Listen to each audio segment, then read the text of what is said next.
In this video, I'm going to teach you how to log into Paylocity, some features of the Paylocity system, how to clock in, how to transfer your time, how to request time off, how to view schedules, and how to look at your history. Let's go ahead and get started.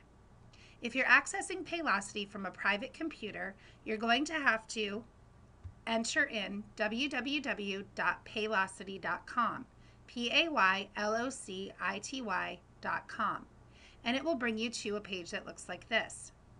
From this page, you're going to click on Log In, and from the drop-down menu, you're going to select Web Pay. Once you have done this, a window will appear that looks like this, allowing you to enter in your company ID, the username, and your password. If you are logging in from a Chromebook, when you click on the Paylocity link, the login page will automatically appear. Once you've reached this page, what you're going to do is enter in the company ID, which will be given to you at the end of this training.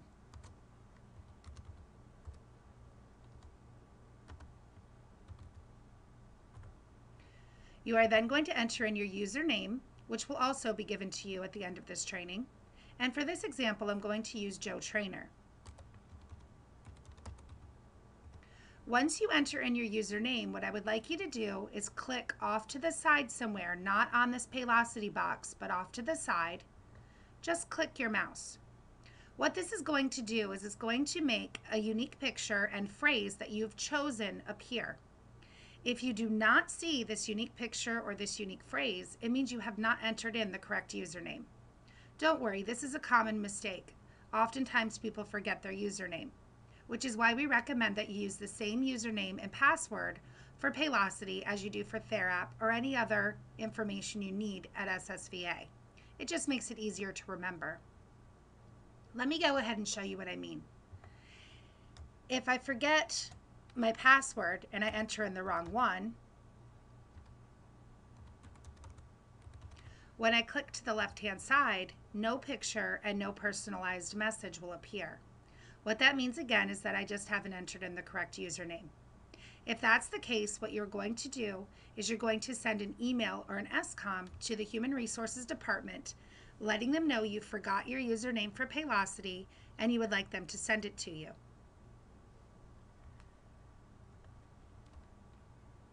Let me go ahead and enter in the correct username. Click off to the left-hand side, and this time my unique picture and phrase have appeared. What I'm then going to do next is enter in my password. Now, if you forget your password, Human Resources does not have that on file. So what you would need to do is send an email or an SCOM to Human Resources, letting them know that you have forgotten your password. What they will do then is send you a default password that you can enter in, and then you can change your password back to whatever you need it to be. So I'm going to enter in my password. I'm going to scroll down, and I'm going to select Login. Once you have logged in, your home page will appear, and it looks very similar to this. Let's take a look at some different features of your home page and how to use each feature. If I'm logging into Paylocity to clock in, this is where I would do that under Time Clock. I also have another section here that says History, a section that says Schedules, and a section that says Time Off. The Clock In box allows me to clock in and clock out from my shifts that I'm working or from the training classes that I'm attending. The History box allows me to look back and see when I've clocked in or clocked out for a shift. So what you will see here is Joe Trainer clocked in at 12:28 p.m. and clocked out at 12:30. This will also show you how many hours that you've worked so that you can monitor your own overtime. The schedule will tell me what my schedule is and what I need to work, and the time off tab will be a place that shows me how many hours of time off I have or paid leave, if any, and if I'm eligible, and it will also allow me to request time off. Let's go ahead now and look at how we clock in and clock out from any shift that we're working. What you're going to do is come up here, and if this is a regular shift, normal day, you're simply going to click the clock in button. When you clock in, it will tell you you have successfully clocked in. The system will not allow you to clock out until 1 full minute has passed. So if you've made a mistake, it's not going to let you do that. You can leave a note for your supervisor. So let's say that I clocked in, but I didn't mean to.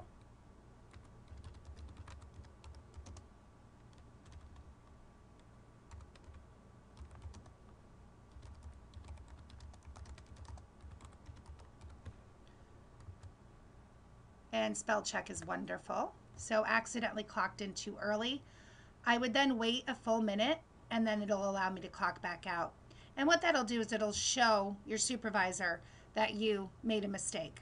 You can leave any type of note needed. The notes would be used for anything out of the ordinary. So for instance, had to stay over 30 minutes because my relief staff did not arrive on time. You're going to indicate your note prior to clocking out or prior to clocking in. That way the note will attach to whichever one you're doing. So for this example, I'm just going to clock back out. And you'll notice I get a message that says I'm successfully clocked out. The other thing you will see is it again in my history shows my clock in and clock out times. When you clock in to a shift, your hours are targeted to a certain cost center. Each employee of Support Services of Virginia is already set up with a default cost center, meaning that when you clock in or clock out at a typical shift that you work, those hours or labor costs will be targeted towards that division or that site. It's very important that SSVA has accurate information when overseeing labor costs. It allows us to create better benefit packages for our employees. So please do your part in making sure that you are clocking in and clocking out to the correct cost center. Again, if you're just clocking in and clocking out during a normal day, you don't have to worry about anything because your labor will be targeted to the correct location. But let's say that you are a day support associate and you are coming to training class instead of reporting to your shift. You would not clock in by hitting the simple clock in button. Instead, you need to transfer your time to a new cost center. So you would select the clock in and transfer button here. When you select that, a window will appear. And what you need to do is be sure that your division cost center is the correct division. So for this example, we're going to use Hampton Roads. If I were working in Danville or Lynchburg, that would show up here. The cost center needs to be changed for services, so I'm going to go to my drop-down button. Now, if I'm typically a day support associate, then day support would show up here. And I would need to use this drop-down arrow to select Training Hampton Roads. Again, the cost center site, if I'm typically a day support employee, then day support Hampton Roads would show up here. And I would need to use the drop-down arrow and make sure it says Training Hampton Roads. Once I have done that, I'm just simply going to click Submit. Now you'll notice I received an error, which simply means that I've been already clocked in. It's not working so well because I'm trying to do it in real time. Now what has happened is my time has been transferred, and that will show up over in your history under Transferred Clocked In. When I'm done with my training class, I simply have to clock out at the end of my shift. Unfortunately, the system doesn't allow me to give you a good example of this, but at the end of your training, you would see clock out, and you would simply clock out. You do not need to transfer again. So once you've clocked in and transferred, you do not need to clock out and transfer. You simply have to click the clock out button. And what it will do is simply reset the system back to your default cost center. All right, let's move on to the next element of this home page, which is your history. Your history is going to show you every time you've clocked in and clocked out for 2 weeks. It's a good way to monitor your hours, and it's also a good way to monitor your overtime. Anytime that you see in your history that you're getting close to going into overtime, you must directly notify your supervisor to let them know that you're at risk of occurring overtime. Over here in the next section, we have schedules. Your supervisor will enter in a schedule for you here. So this will appear with the hours that you're supposed to be working for an entire month. Now, sometimes the schedules in Paylocity are not accurate because of call-offs or changes in positions. Always rely on the paper schedules that are given to you by your supervisors as being the final master schedule.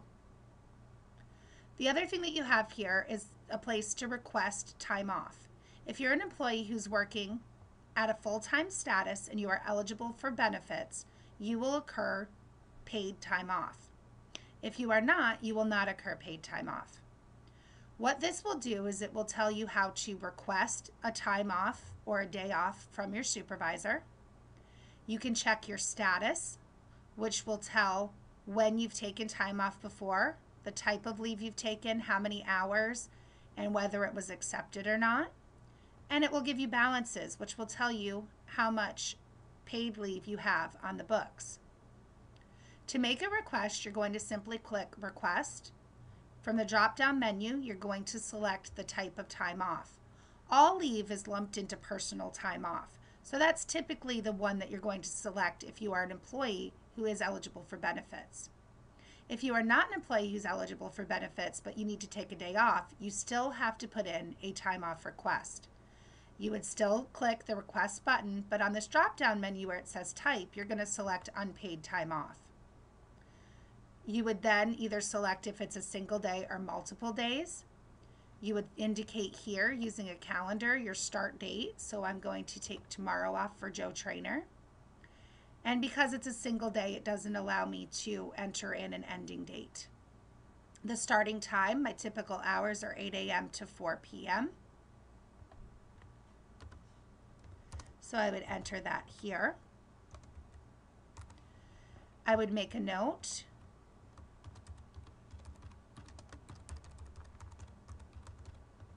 And then I would submit my request. You can check to see if your request has been accepted by clicking on Status. And it will then tell you if your supervisor has received that and approved your leave. In addition to completing this time off request in Paylocity, you must also send your supervisor an SCOM or an email letting them know that you're requesting time off and that you've submitted a time off request in Paylocity, just to make sure that they receive it.